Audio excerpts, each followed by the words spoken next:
Yeah, baby, you are heaven. Beautiful, beautiful, beautiful, beautiful angel. Love your imperfections, I'll be angel. Tomorrow comes and goes before you know. Hai semuanya, mari belajar sejarah.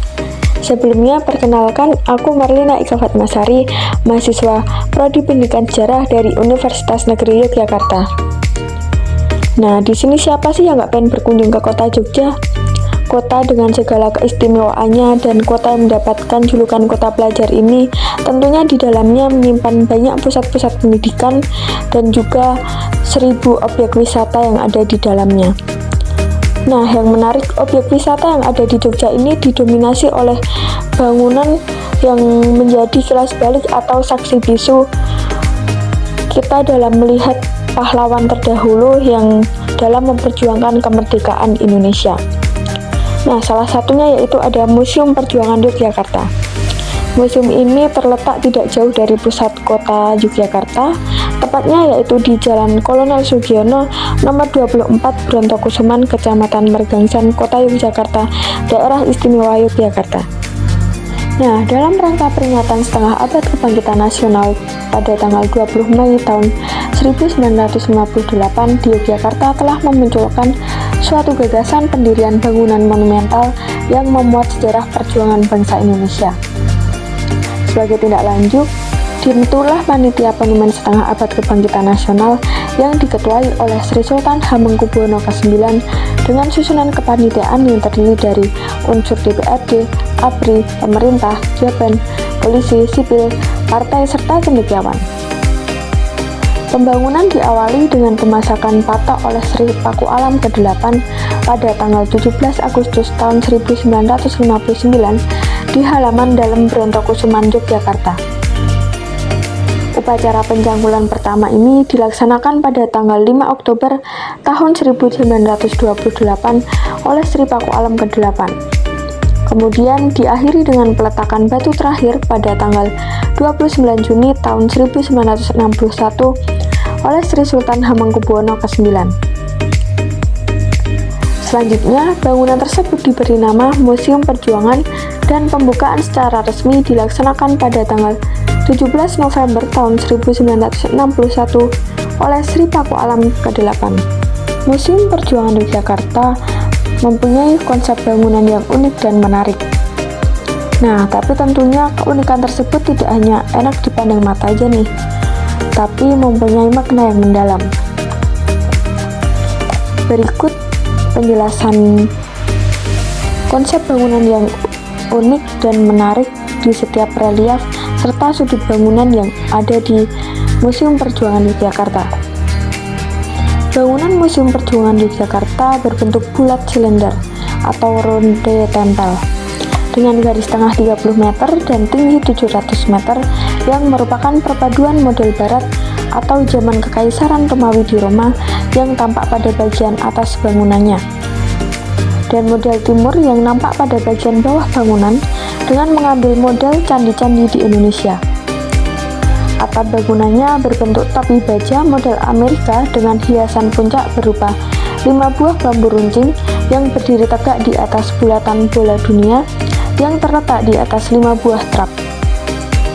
Pada bagian atas pintu masuk museum terdapat hiasan berbentuk bintang bersudut 8 dengan peta kepulauan Indonesia di tengahnya. Di bawahnya juga terdapat candra sengkala yang berbunyi Anggatra Pirantaning Kusuma Negara, ciptaan R.M. Kawindro Susanto yang berarti angka tahun 1959 tanda museum ini dibangun. Pada pintu masuk museum terdapat tangga naik berjumlah 17 buah, daun pintu berjumlah 8 buah, dan jendela pada dinding bangunan berjumlah 45. Hal itu mengandung makna yang diambil dari proklamasi kemerdekaan Indonesia yang dikumandangkan pada tanggal 17 Agustus tahun 1945. Tata kelola koleksi Museum Perjuangan Yogyakarta ditampilkan dalam 2 sajian tata pameran. Yang pertama, tata pameran luar ruang atau outdoor, dan yang kedua, tata pameran dalam ruang atau indoor. Nah, sebelum kita jalan-jalan masuk ke museum dan melihat koleksi-koleksi yang ada di dalamnya, kita keliling dulu yuk di sekitar luar bangunan museum yang tentunya juga mempunyai banyak simbol penuh makna di setiap sudut bangunannya. Yang pertama, terdapat relief patung kepala pahlawan nasional yang dipasang pada dinding yang mengelilingi Museum Perjuangan dengan berjumlah 10 patung kepala pahlawan nasional. Yang pertama, ada Sultan Hasanuddin, yang kedua, Kapten Patimura, yang ketiga, Pangeran Diponegoro, yang keempat, Tuanku Imam Bonjol, yang kelima, Teuku Umar, yang keenam, R.A. Kartini, yang ketujuh, Dr. Wahidin Sudirohusodo, yang kedelapan, Ki Hajar Dewantoro, yang kesembilan, M.H. Tamrin, dan yang ke-10, Jenderal Sudirman. Nah, selain relief patung kepala pahlawan nasional yang dipasang mengelilingi dinding museum, selanjutnya juga terdapat relief peristiwa sejarah di bagian luar bangunan museum, yaitu di bawah relief patung kepala pahlawan nasional tepatnya. Relief peristiwa sejarah ini secara kronologis menceritakan peristiwa sejarah sejak dari masa lahirnya Budi Utomo sampai dengan terbentuknya Negara Kesatuan Republik Indonesia pada tahun 1950 yang semuanya berjumlah 37 buah relief peristiwa sejarah. Relief peristiwa sejarah ini secara umum menceritakan atau menggambarkan sejarah dari mulai bangkitnya atau munculnya organisasi pergerakan nasional hingga pada proses proklamasi kemerdekaan Indonesia tanggal 17 Agustus 1945. Selanjutnya, setelah kita pemanasan dan berkeliling mengelilingi bangunan luar museum, langsung aja yuk kita ngadem dan masuk ke dalam museum untuk melihat koleksi-koleksi yang ada di dalamnya. Nah, di dalam bangunan Museum Perjuangan Yogyakarta ini terdapat 2 lantai.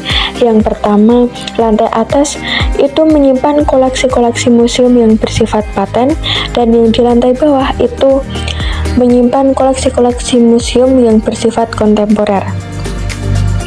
Oke, kita bahas satu persatu mulai dari sudut ke sudut di bagian lantai atas museum dulu yuk. Nah, pada pintu masuk utama museum, setelahnya kita bakal dihadapkan oleh batu asli tepat pada peletakan batu terakhir pada tanggal 29 Juni tahun 1961 oleh Sri Sultan Hamengkubuwono ke-9 untuk menandai dibangunnya Museum Perjuangan Yogyakarta ini. Selanjutnya kita masuk mulai dari sebelah kiri sudut bangunan museum. Itu akan disajikan oleh secara rinci ulasan mengenai berdirinya organisasi pergerakan nasional, mulai dari lahirnya Budi Utomo, berdirinya Serikat Islam, lahirnya Muhammadiyah, lahirnya Taman Siswa, dan lain sebagainya. Selanjutnya berjalan ke lurus setelah dari ulasan organisasi pergerakan nasional Indonesia, kita bakal dihadapkan oleh berbagai macam koleksi museum yang ada di dalamnya. Seperti ada replika meriam yang ditemukan di dalam komplek Museum Benteng Brandenburg Yogyakarta, miniatur kapal armada laut Belanda, meja kursi tamu Kapten Widodo dan sepeda tentara pelajar, replika senjata laras pendek serdadu VOC, buku ilmu kedokteran dari Stovia, barang-barang milik R.M. Soedjo Pranoto yang berwujud udeng atau penutup kepala, mesin ketik, dan peralatan makan atau piring dan entong. Miniatur kepanduan yang terdiri dari miniatur pandu Hizbul Waton, miniatur pandu rakyat, dan miniatur pramuka. Kemudian juga terdapat Tugu KBI atau Kepanduan Bangsa Indonesia. Ada pakaian pandu Mataram bagian wanita, keranjang rumput yang dipakai oleh para pejuang di Bali, mata uang VOC, kelis mata uang ori dan uang ori, meja guru militer Akademi Yogyakarta, perlengkapan milik Jilik, seorang pejuang dari Bali terdiri dari tongkat, bumbung, parplas, cangkir bambu, senter, ikat pinggang rotan, dan dokumen perjuangan.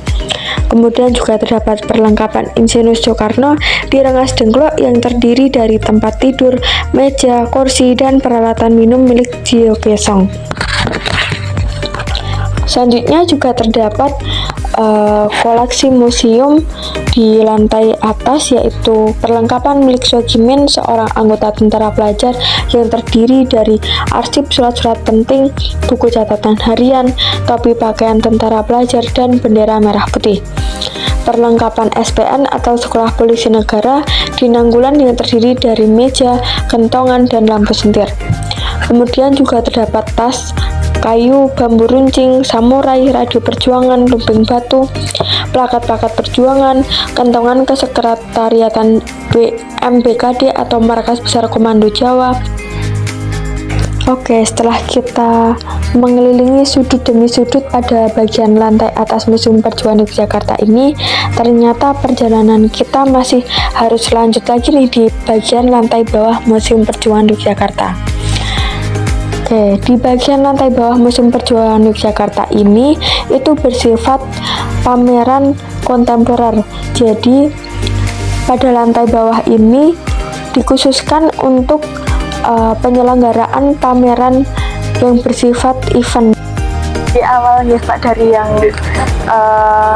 pas masuk itu kan di atas atapnya ada seperti bambu runcing, itu untuk maknanya. Kalau bambu runcing sendiri kan ya sebagai simbol perjuangan kita ya. Jadi untuk melawan, karena kan kita temanya museum perjuangan dan memang namanya Museum Perjuangan Yogyakarta. Nah itu ya temanya yang runcing atas ya bambu runcing, ya itu untuk simbol perlawanan ke penjajah. Memaknakan yang kebangkitan nasional gitu ya. Iya. Kemudian kalau mungkin koleksinya kan tadi kami udah melihat Pak, jadi mungkin sekarang terkait secara general untuk sejarah berdirinya itu dari museum ini. Kalau berdiri bangunannya itu awal peletakan batu pertamanya itu 17 Agustus 1959. Itu oleh Sri Sultan Hamengkubuwono yang ke-9. Karena kan memang yang punya ide mendirikan bangunan ini kan dua tokoh ya. Iya. Jadi Sultan Hamengkubuwono 9 sama Sri Paduka Pakualam yang ke-8. Nah, tadi yang meletakkan batu pertama, jadi yang mengawali pembuatan itu Sultan 9. Nanti baru yang meresmikannya itu si Paduka Pakualam yang ke-8. Nanti itu di tanggal 17 November 1961 nanti. Itu yang jadinya. Tapi kalau misalnya tadi kami sudah sempat berkeliling, itu kan untuk koleksinya general ya Pak, enggak misalnya satu fokus aja, tapi secara keseluruhan. Jadi tema kita kan perjuangan, jadi koleksi yang dalam ya konteksnya tentang perjuangan Indonesia, berbau kebangkitan nasional dari. Iya, nggak hanya kebangkitan sih Mbak, tentang perjuangan perlawanan penjajah kita. Bagian nanti sebelum merdeka sampai nanti yang setelah merdeka. Untuk koleksinya. Kemudian karena mungkin di sini kan menjadi salah satu wisata sejarah ya Pak di sini, untuk yang menjadi potensi daya tarik utamanya itu kira-kira ciri khas dari museum ini itu. Kalau yang dari daya tarik jelas ya itu bentuknya ya. Dari menarik bangunan. Itu kan juga menarik karena memang unik ya, nggak ada di tempat lain.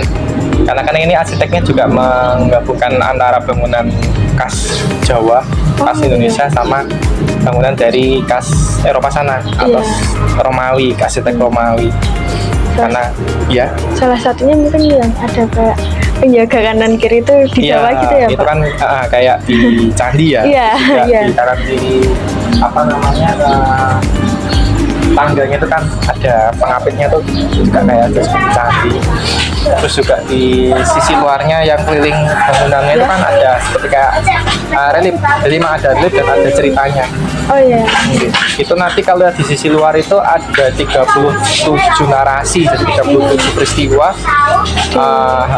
Narasikan di Iya, narasinya di sana. Itu kan ada judulnya nanti. Oh iya Pak. Ada judulnya, terus ya ada perkotaannya itu ada gambarnya, ada relief. Itu jumlahnya nanti sekitar 37, yaitu peristiwanya dari awal berdirinya Budi Utomo sampai nanti awal penarikan pasukan Belanda dari tahun 1950, jadi kembalinya Republik ini. Indonesia. Setelah dari perjanjian KMB. Oh iya. Nah, kalau yang di atasnya nanti ada patung pahlawan. Jadi relief wajah patung pahlawan itu total sekitar 10. Oh, itu yang terkait seluruh pahlawan Jadi Indonesia suruh juga. nanti ada Patimura, ada Sanudin, ada Diponegoro dan sebelumnya nanti. Kemudian mungkin kalau untuk koleksinya itu memang di sini paten gitu ya Pak, yang di lantai 1 itu. Iya, kalau yang di lantai 1 kita paten. Kalau yang di lantai 2 yang di bawahnya Itu yang istilahnya ya kita lantai bawah Iya, lantai bawah. itu kita temporer. Nah, kebetulan ini sedang kita akan kita kosongkan. Jadi tadi kalau sudah ke bawah kan itu lagi kosong ya, koleksinya Iya. sedang kita tarik. Sebenarnya juga ditarik di konservasi ya. Di museum itu kan dibersihkan kalau konservasi. Oh, itu perawatannya seperti itu ya Pak, atau Jadi perawatannya kan rutin tiap berkala, tiap jangka waktu tertentu ya. Ya tergantung koleksi sendiri itu bahannya dari apa. Nah, kebetulan karena memang akan dikonservasi dan memang akan diganti, jadi kita bertahap kita tarik. Makanya tadi mohon maaf kalau ke bawah kan iya kosong, banyak kosong. vitrinnya kosong nggak ada. Iya. Oh, jadi kalau untuk yang sini koleksinya memang kalau untuk pembaharuan itu juga udah paten begini ya Pak gitu. Ya, ya walaupun nanti ada 1-2 koleksi yang mungkin berganti, tapi kurang lebih seperti itu. Baik, sekian penjelajahan kita di Museum Perjuangan Yogyakarta kali ini. Semoga dengan kita mengetahui kilas balik serta dinamika yang melatar belakangi berdirinya Museum Perjuangan Yogyakarta ini dapat menambah wawasan kita bersama. Sekian dan terima kasih.